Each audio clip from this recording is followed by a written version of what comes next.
Hello everyone. मैं हरेंद्र कुमार यादव और आप देख रहे हैं HK एजुकेशन 22।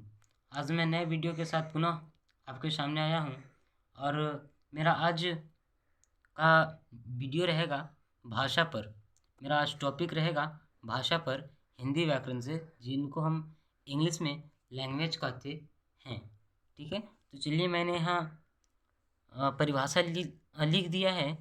तो मैंने लिखा है यहाँ भाषा वह माध्यम है। मेरा टॉपिक है भाषा। ठीक है, भाषा को इंग्लिश में लैंग्वेज कहते हैं। ठीक है, मेरा ये देखिए परिभाषा है। भाषा वह माध्यम है। भाषा वह माध्यम है जिसके द्वारा मनुष्य अपने विचारों या भावों को दूसरे तक पहुंचाते हैं तथा दूसरों की बात समझते हैं। उन्हें हम भाषा कहते हैं, लैंग्वेज कहते हैं। तो मैंने यहाँ लिखा है और मैंने बार बार हर एक वीडियो में कहता आया हूँ कि आप चाहे कुछ भी काम कीजिए उसके बारे में जानना ज़रूरी है। चाहे आप कुछ भी काम कीजिए, चाहे पढ़ाई कीजिए, चाहे फिर घर का काम कीजिए, चाहे कुछ भी कीजिए, उसके बारे में थोड़ा जानना ज़रूरी है कि मैं जो काम कर रहा हूँ ये कैसे होगा, क्या कर रहा हूँ, क्यों कर रहा हूँ। ठीक है, ये सारी जानना ये सारी बातें जानना ज़रूरी है, आवश्यक है कोई भी काम करने से पहले। जैसे मान लीजिए कि हम कुएं से पानी निकाल रहे हैं डोर और बाल्टी के माध्यम से, और हमें पता ही नहीं है कि बाल्टी को डोर में बांधकर नीचे डालते हैं या फिर डोर को नीचे डालते हैं। और जो नहीं जानता होगा वो क्या करेगा कि डोर ही नीचे डालेगा, कुआं में डोर ही डालेगा, तो क्या पानी निकल पाएगी? नहीं। इसलिए हमें कुछ भी काम करने से पहले हमें यह जानना ज़रूरी है कि कैसे होगा। ठीक है, तो मैंने यहाँ परिभाषा लिखा है, भाषा का, लैंग्वेज का परिभाषा लिखा है। मैंने लिखा है भाषा वह माध्यम है।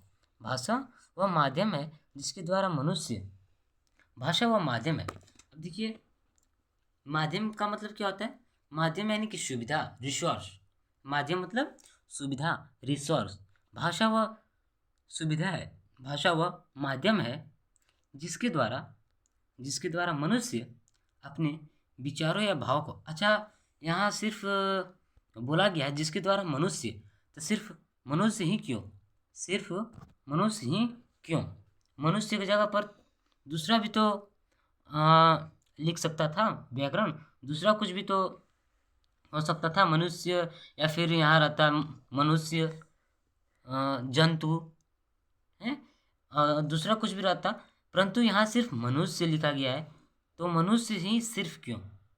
मनुष्य ही सिर्फ क्यों और दूसरा क्यों नहीं? मनुष्य की जगह दूसरा भी हो सकता है। ठीक है, तो सिर्फ मनुष्य ही क्यों?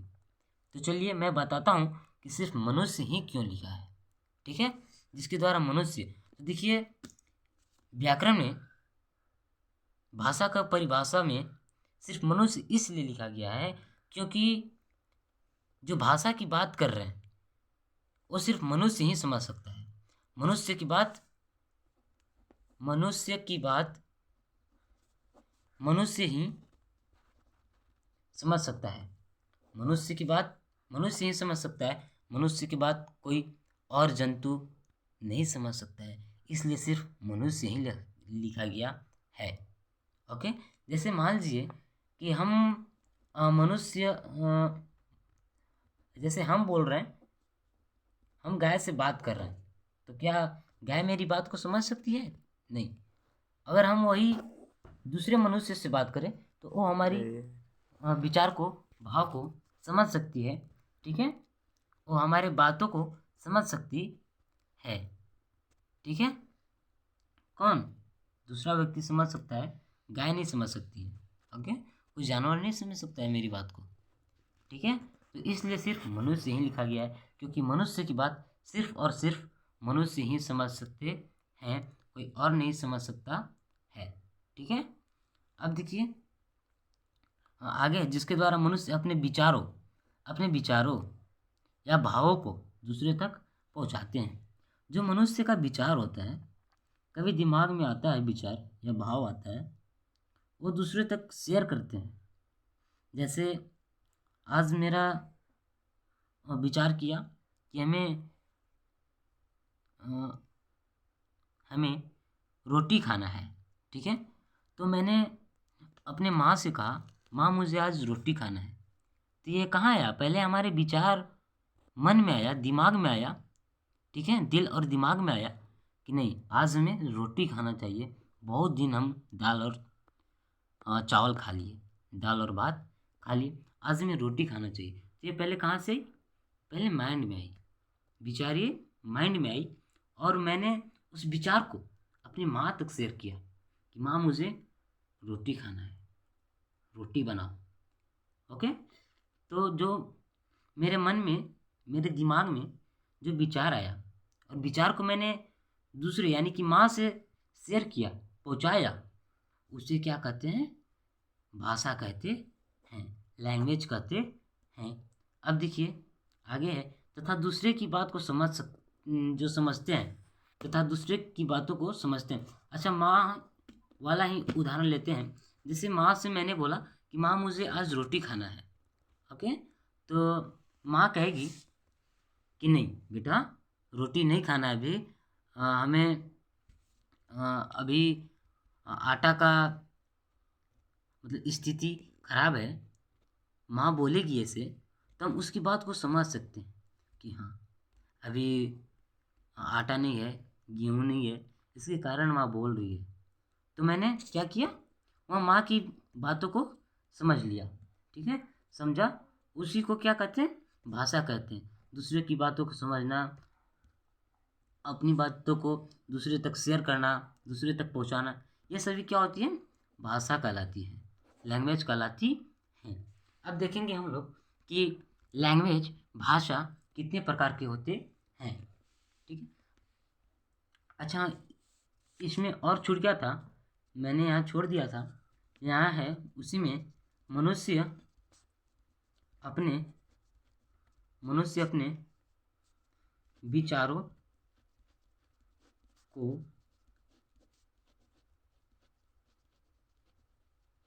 लिखकर या बोलकर प्रकट करते हैं।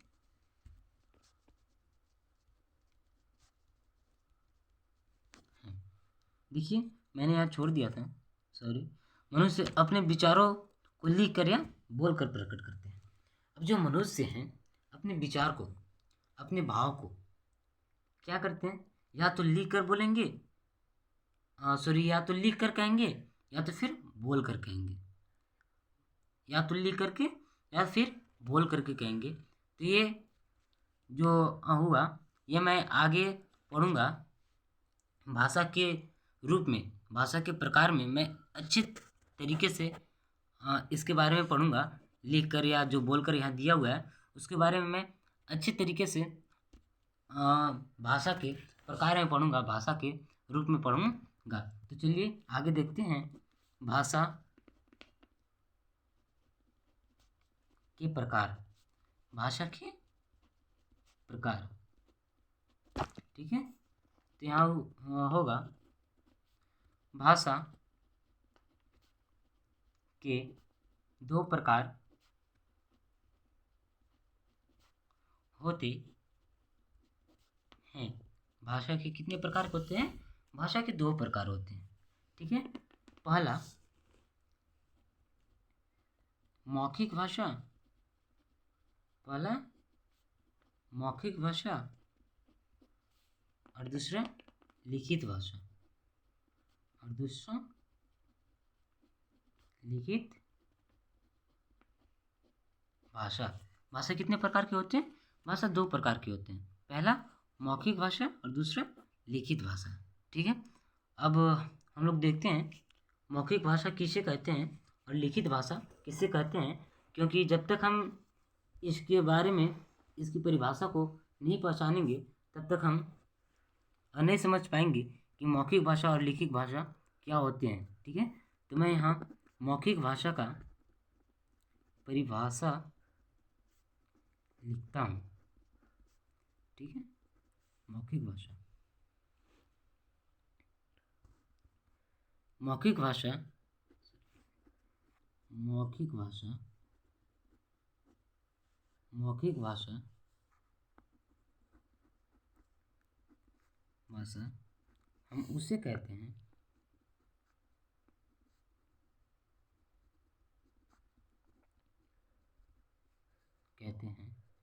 जो हम किसी व्यक्ति से अपने विचार या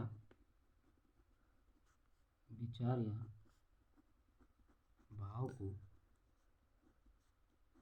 बोलकर, मौखिक मतलब बोलकर शेयर करते हैं या पहुंचाते हैं। ठीक है, पहुंचाते हैं। ठीक है, क्या हुआ?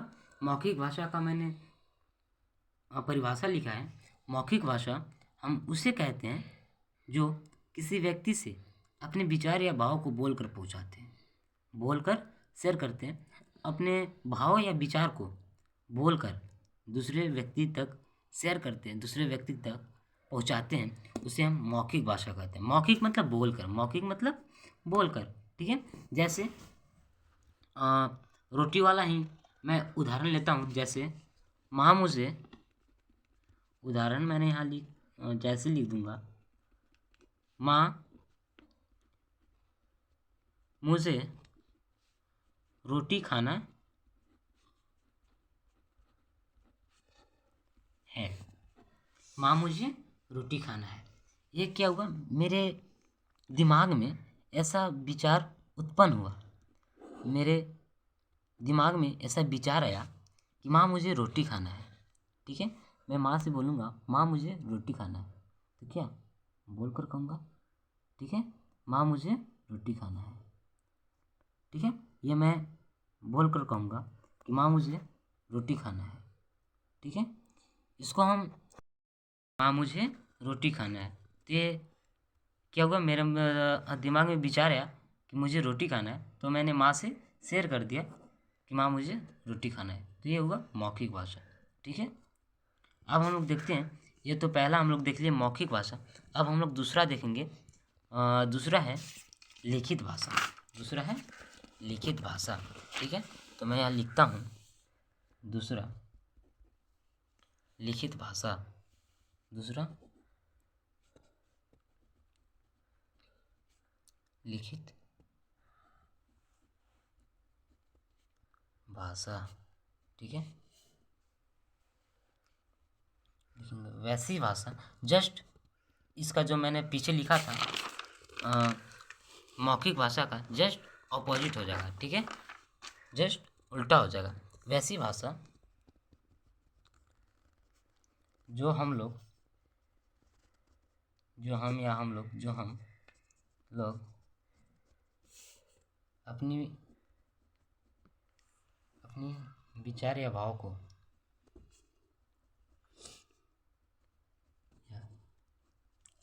भावों को लिखकर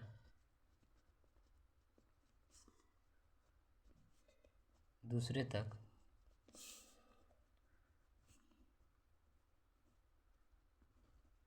पहुंचाते हैं,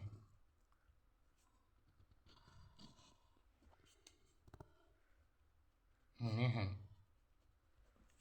लिखित भाषा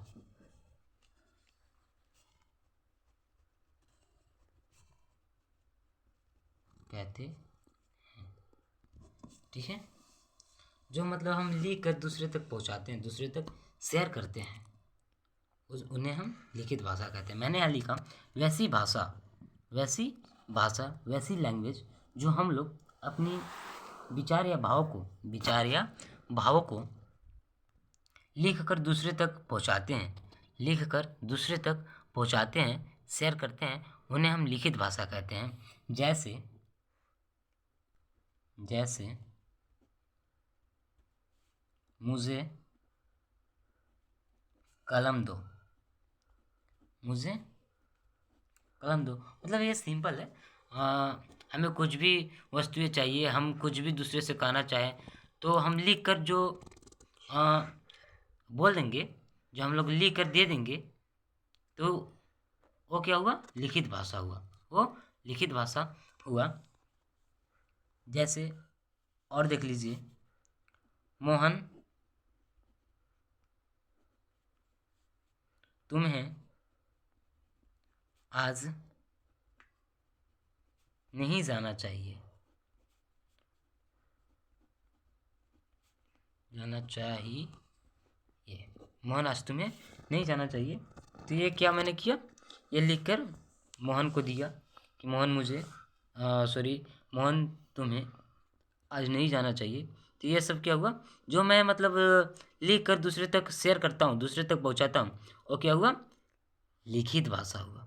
ठीक है, तो मैं यहीं तक वीडियो को रखता हूँ और हमें उम्मीद है कि आप सबको भाषा अच्छी तरीके से समझ में आया होगा।